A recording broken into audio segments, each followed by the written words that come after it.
Demikian pula dalam ayat apa? Surat Al-A'raf ayat 145 ya. Allah mengatakan ini tentang Musa ya.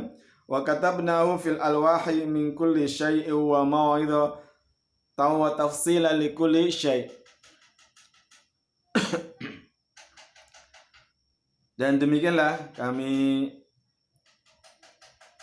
tulis ya untuk Musa dalam satu alwah ya. Satu alwah lembaran gitu ya. Dari segala sesuatu yang merupakan apa? Mau'izah. Pelajaran ya, nasihat ya. Dan menjelaskan secara rinci segala sesuatu. Nah ini dalam ayat ini Allah menjelaskan bahwasanya Taurat itu turun sekaligus ya. Turun sekaligus ya. Kita wa katabnahu fil alwah ya. Nah ini sekali lagi menjelaskan tentang bahwa kitab-kitab sebelumnya itu turun sekaligus. Sementara kalau Al-Quran turun dalam apa berangsur-angsur dalam waktu sekitar 23 tahun ya.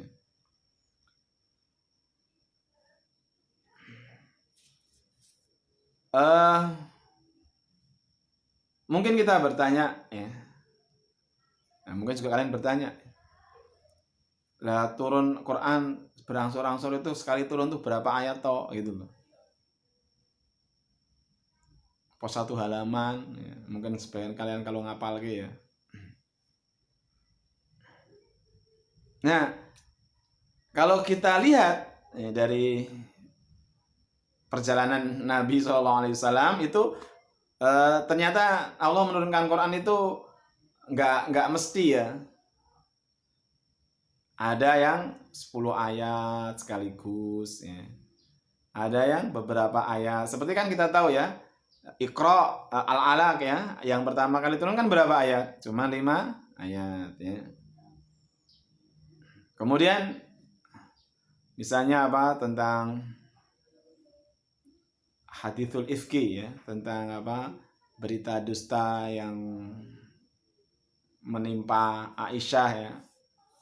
Kemudian Allah menurunkan ayat tentang apa bersihnya Aisyah dari tuduhan-tuduhan itu. Allah menurunkan berapa ayat? 10 ayat ya, gitu. Kemudian bahkan ada kata-kata ghairu ulil dorori, ghairu ulil dorori ya, dalam surat An-Nisa 95 itu nggak ada satu ayat, itu cuman potongan ayat. Itu turun tersendiri ya. Turunnya cuman apa? Ya segitu ya. Ghairu ulil dorori ya. Itu turun cuman segitu. Nggak ada satu ayat. Sehingga Quran turun secara berangsur-angsur, itu sekali turun berapa ayat ya tidak mesti ya, sesuai dengan apa peristiwa dan yang dibutuhkan ayat itu.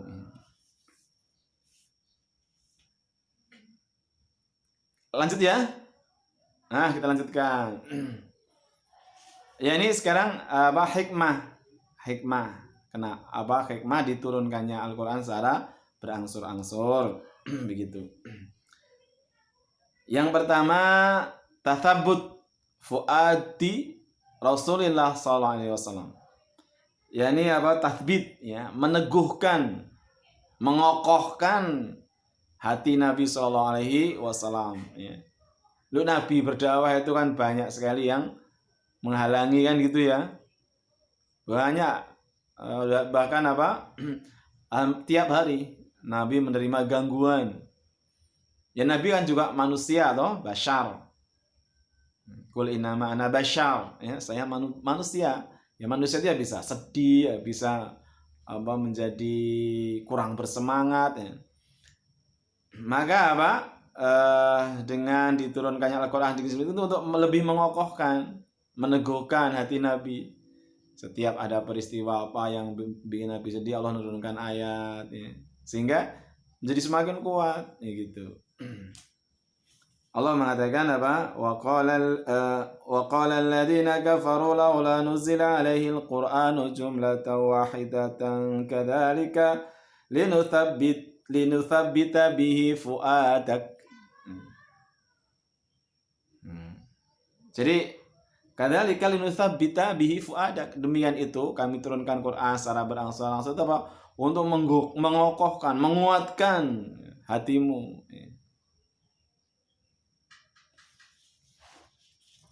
Makanya kalau kamu sedih, kalau kita sedih ya baca Quran ya. Sering-sering nanti kan jadi kuat hatinya ya. Kemudian yang kedua hikmahnya yakni at-tahada wal ijaz. At-tahada itu menantang ya. Wal ijaz dan melemahkan. Maksudnya untuk menantang orang-orang kafir, kemudian melemahkan hujahnya orang-orang kafir, alasannya atau argumentasinya orang-orang kafir. Ya.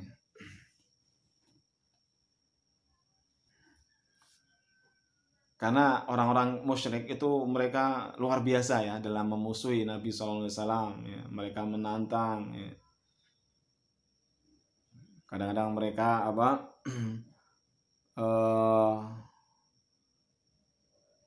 menguji Nabi dengan pertanyaan-pertanyaan. Nah maka dengan diturunkannya ini setiap ada pertanyaan, setiap ada sanggahan dari orang kafir, Allah menurunkan ya, yang orang-orang kafir kemudian dengan itu bungkam, nggak bisa menjawab lagi. Gitu. Yang paling sering mereka tanya ini kapan hari kiamat? Ya. Yas'alunaka anis sa'ah. Mereka bertanya kepadamu tentang hari kiamat. Mau datangkan sekali sekarang ini kan mereka gitu ya. Coba mana siksanya Allah. Maka Allah ini diturunkan ayat itu untuk menantang orang-orang kafir dan melemahkan orang kafir. Kemudian yang ketiga, taisiru hifdhihi wa fahmi. Dengan diturunkan sedikit-sedikit itu lebih mudah untuk menghafal dan memahami. Coba kalau Quran turun sekaligus, para sahabat pusing ya. Karena untuk menghafal itu nggak mudah ya toh.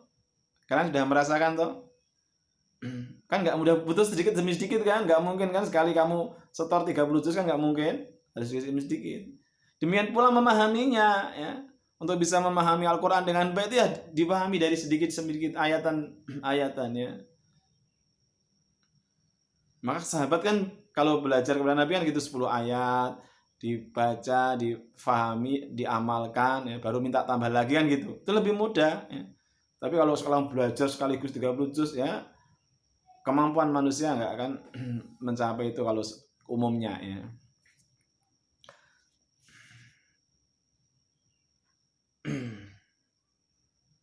Kemudian musayyaratul hawadits wa tadarruj fit tasyri'.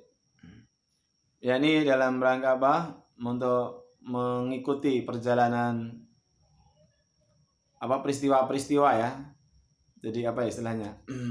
Setiap ada peristiwa, kemudian setiap ada kejadian itu diiringi diikuti dengan ayat-ayat ini ya.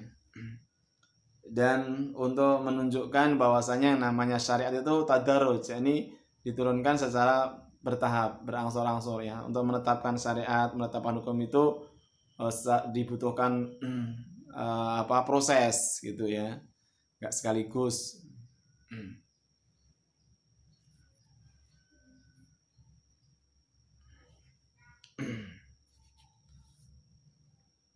Kemudian yang terakhir hikmahnya adalah adilalah al-qati'ah ala anal Quran min hakimin hamid. Dengan diturunkan Al-Quran secara berangsur-angsur itu memberikan hikmah bahwasanya Quran itu menjadi bukti ya, turun berangsur-angsur itu menjadi bukti yang pasti, yang nyata bahwasanya Quran itu dari Allah Subhanahu wa taala ya. untuk menurunkan sampai 30 juz ini kan kalau itu dari manusia itu nanti mesti akan saling bertentangan dalam kurun waktu yang sangat lama itu ya. Tetapi Quran sedemikian rupa ya, meskipun diturunkan sedikit demi sedikit, tapi kemudian menjadi satu kitab yang sempurna, itu kan menunjukkan bahwa itu dari Allah Subhanahu wa Ta'ala. Sudah ada plot, sudah ada rancangan yang dari Allah yang sudah diturunkan sekaligus di Baitul Izzah itu tadi ya, sehingga bisa menjadi satu kitab yang sangat bagus, yang tidak ada saling pertentangan dan sebagainya, menjadi satu pedoman bagi manusia. Itu diturunkan secara berangsur-angsur, itu menunjukkan bahwa itu dari Allah Subhanahu wa Ta'ala, bukan dari manusia. Cukup ya, demikian itu, semoga bisa difahami dan bisa kita ambil faedahnya. Subhanallah bihamdika asyhadu an la ilaha illa anta astaghfiruka wa atubu ilaik. Assalamualaikum warahmatullahi wabarakatuh.